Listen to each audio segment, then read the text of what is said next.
Someone could take your entire methodology, teach it under their own name, and you may have no legal recourse unless you've done one specific thing. If you're a coach, consultant, author, or speaker, and you've built a system that gets your clients results, your system may not be protected the way you think it is. Not by your reputation, not by your content, not even by your copyright.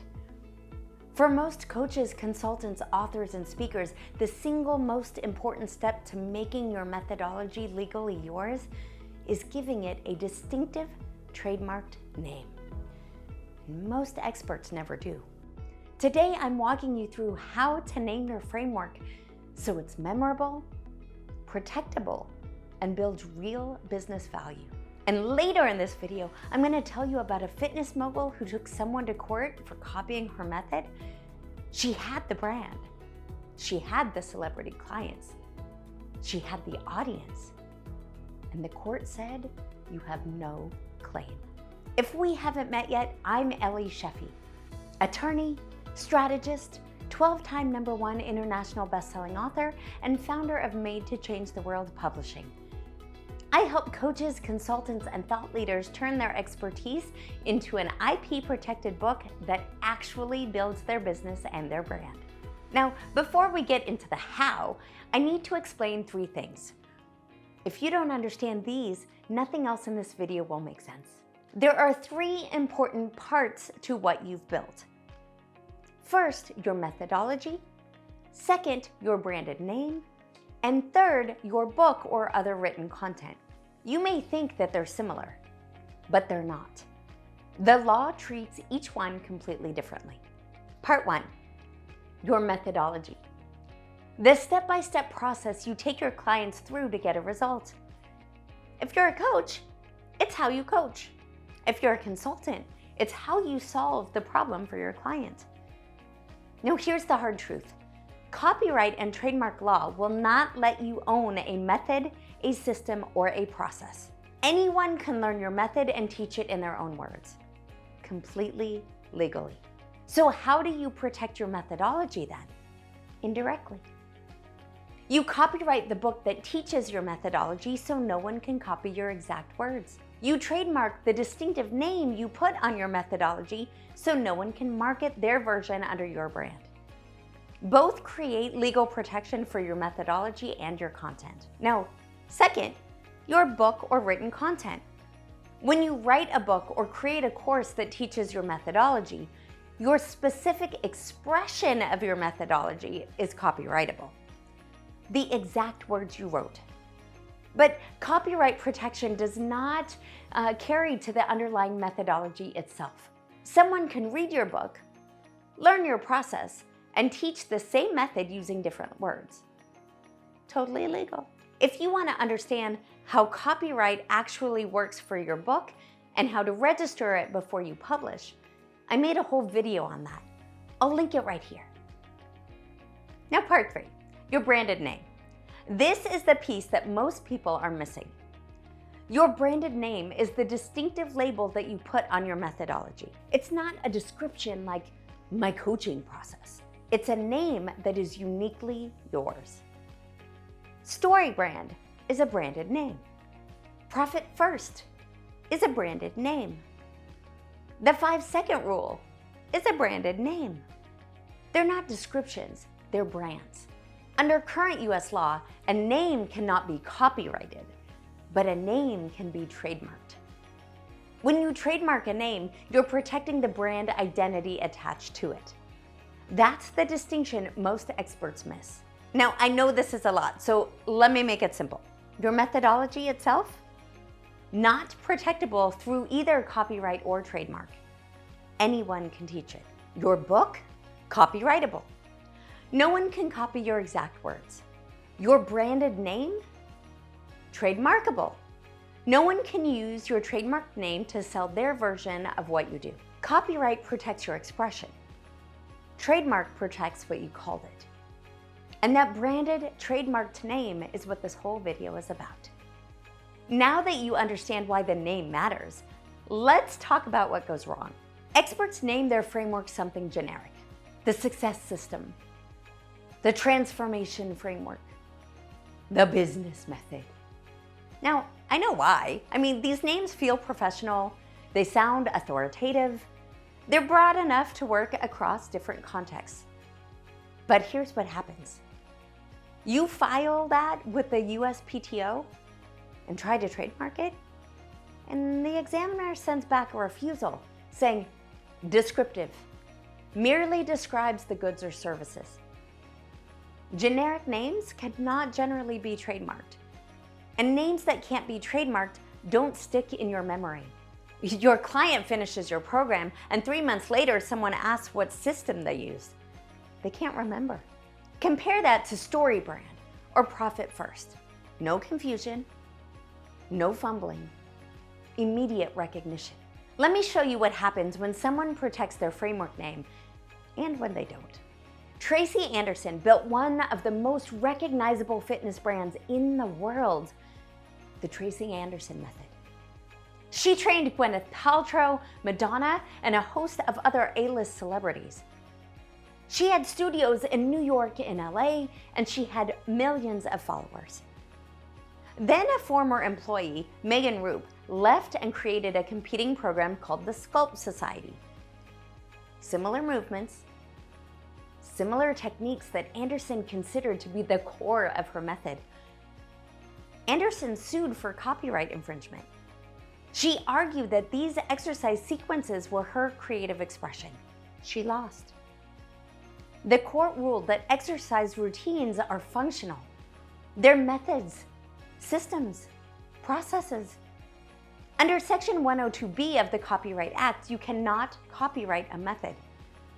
The court said that her exercises were functional physical sequences, not protectable creative expression. And here's the part that should concern every coach and consultant watching this. Anderson's own marketing worked against her. She called it a method. She called it a system. The court used her own language to prove that these were unprotectable processes. She had the celebrity clients, she had the studios, she had the brand recognition, she had the audience, she had the method. What she didn't have was the legal structure to protect her methodology. And none of it could protect her method in court. Now let's talk about the other side of the coin. CrossFit. Greg Glassman also created a fitness methodology. Same starting point as Tracy Anderson. One person with a system that works. But Glassman did something that Anderson didn't. He gave it a distinctive made-up name, CrossFit. He didn't call it high-intensity functional fitness or the Glassman method. He named it CrossFit, a word that didn't exist before he created it. He trademarked it, and then he defended it aggressively. In Brazil alone, CrossFit sent over 850 cease and desist letters. In India, a gym used the CrossFit brand without affiliation. CrossFit sued, and the Delhi High Court ruled in their favor. The name was distinctive. It was trademarked. And the moment someone used it without permission, CrossFit had the trademark protection to take legal action and stop the unauthorized use. Same starting point as Tracy Anderson, but CrossFit named it, trademarked it, and built the legal infrastructure to protect it. And the outcomes couldn't be more different. You might be thinking, well, those are fitness brands. What do they have to do with writing a book? Everything. Stephen Covey trademarked The 7 Habits. He built a certification program, and today Franklin Covey licenses that frameworks to organizations worldwide. David Allen trademarked Getting Things Done, Mind Like Water, and GTD. Every piece of his framework got a name and legal protection. The book got them known.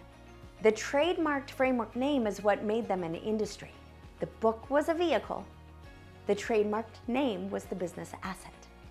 If you're thinking about writing a book, let me tell you what separates the ones that work from the ones that collect dust. A strategic book positions you as the authority. It attracts premium clients. It builds your business. It's not a vanity project, it's a business asset. That's what this channel is about. Subscribe so you don't miss the next video. Now, let me show you what a good framework name actually looks like. A good branded name has 4 characteristics. 1, it's unique. It doesn't exist somewhere else. It's a phrase you created, and when someone hears it, they think of you. Story brand. 2 words that didn't exist before Donald Miller put them together. And now an entire industry hears that word and thinks of one person. 2, it's memorable. It uses alliteration, acronyms, or metaphor. Something that makes the brain hold on to it. Profit first. 2 words. The metaphor is built into the name.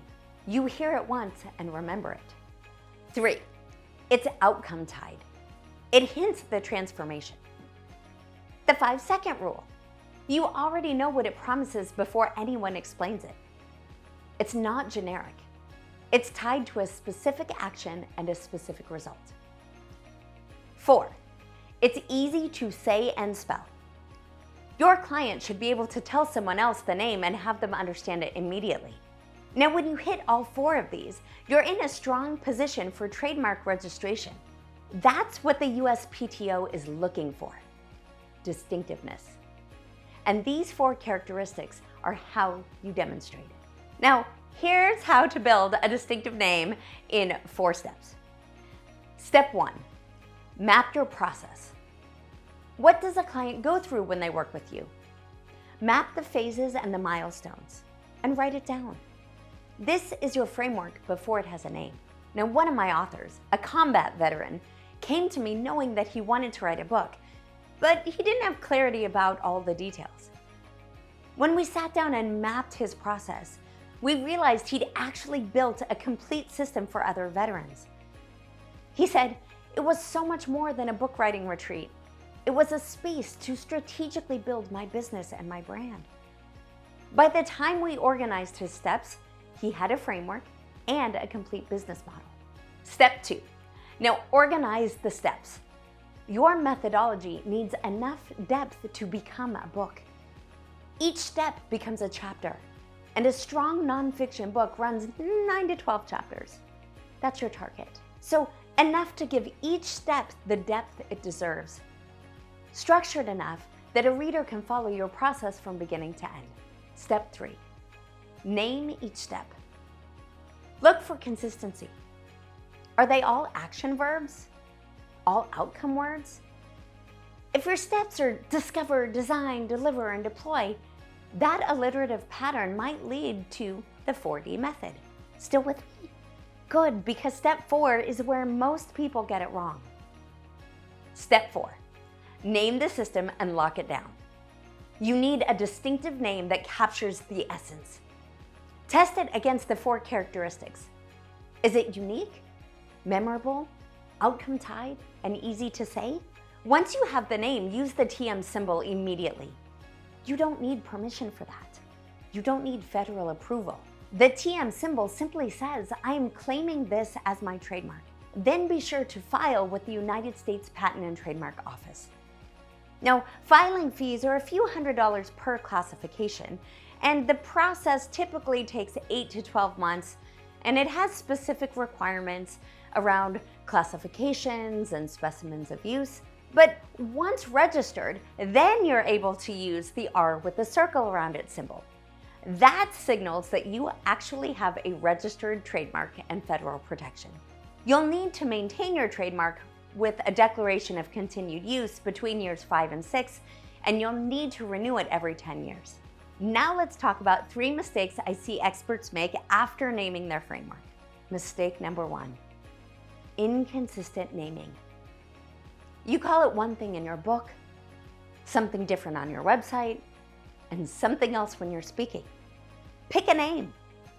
Use it everywhere. Consistency builds recognition and strengthens your trademark claim. Mistake number 2, choosing a generic name. The success system may sound professional, but it's also invisible, and the USPTO will refuse it. Your clients won't remember it, so choose distinctive. Now, mistake 3 is not integrating it into your business. The framework isn't just a chapter title, it's the hub. Your book, your coaching, your speaking, your courses, everything connects to it. That's how you build credibility, recognition, and a licensing model that compounds over time. Tracy Anderson had celebrity clients, a global brand, and a famous methodology. She tried to use copyright law to protect her method. She lost. CrossFit gave their methodology a distinctive name. They trademarked it and they enforced it worldwide. They won because they had the legal infrastructure in place. Covey and Allen wrote books, trademarked their framework names, and built licensing empires that outlived the books themselves. One person with expertise. The difference in every story? A distinctive name, a trademark, a business model built around it.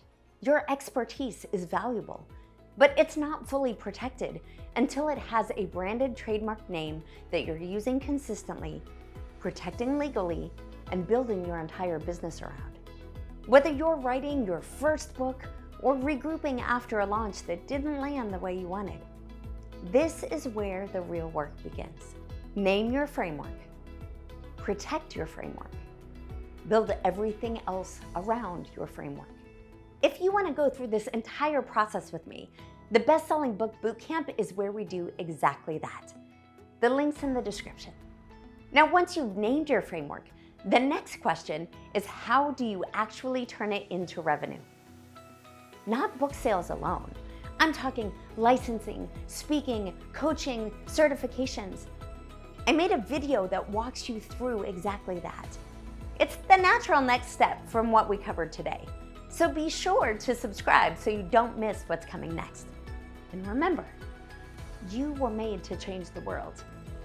Now go do it. I'm Ellie Shefi, and I'll see you in the next video.